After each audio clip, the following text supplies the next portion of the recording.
All right, now former Director General of the National Museums of Kenya, Mzalendo Kibunja, is in trouble. Kibunja is among officers from the state corporation set to be charged over the loss of 490 million shillings paid to ghost workers at the corporation. Should the DPP give final investigations by the EACC has established that NMK recruited 105 ghost workers who were not only paid, but were also given loans. The EACC has also recommended the prosecution of the National Housing Corporation Managing Director for inflating the cost of the Langata housing project by over 100 million shillings. And as our very own Brenda Wanga reports, EACC has also recommended that Kakamega County Governor Fernandes Barasa be charged alongside other staff and companies over the Turkana wind power project that cost the government 18 billion shillings. Take a listen. The Ethics and Anti-Corruption Commission has been looking into allegations of fraud at the National Museum of Kenya. The investigation, now concluded, has unearthed a scandal that saw 105 ghost workers added to the payroll between 2016 and 2022. The ghost workers were paid a gross salary of between 88,000 and 95,000 shillings. They were also able to access loan facilities from a specific bank. They later handed over the borrowed amount to NMK officials, and for their troubles, they were given between 100,000 to 200,000 shillings as appreciation. These activities cost the taxpayer a total of 491.4 million shillings.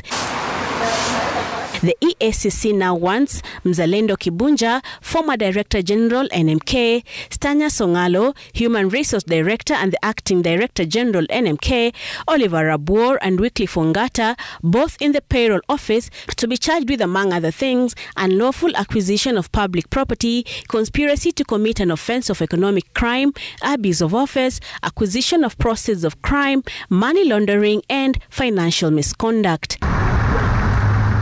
The EACC also wants the 491 million shillings recovered from the listed NMK officers. 7 current staff of the National Housing Corporation, including the Managing Director, are also set to face charges after the anti-graft body concluded investigations into the irregular award of tender for the construction of Langata Phase 4 houses costed at 1.1 billion shillings. The EACC says its probe has revealed a flawed tender evaluation process that saw Lemna International Company initially awarded the tender at the sum of 902 million shillings.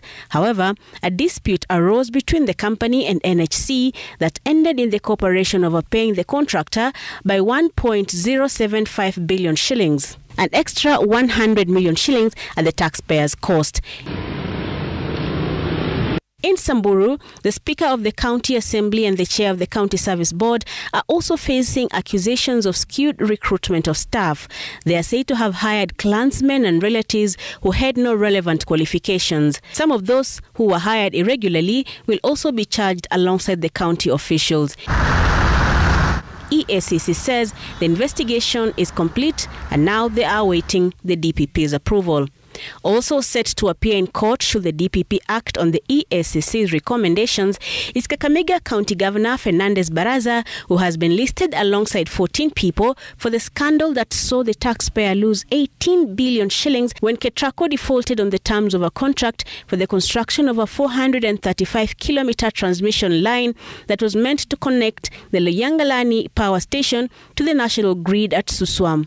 According to the contract signed with Isolax, Ketraco was expected to construct the line that would offtake the power to the national grid, but Ketraco delayed, resulting in the heavy penalties noted as deemed generated energy. Barasa will be charged alongside former Energy PS Patrick Nyoike, Joel Kiilu, former MD Ketraco, Anthony Wamukota, Peter Njehia, Carolina Kiara, all senior managers with Ketraco and 6 companies.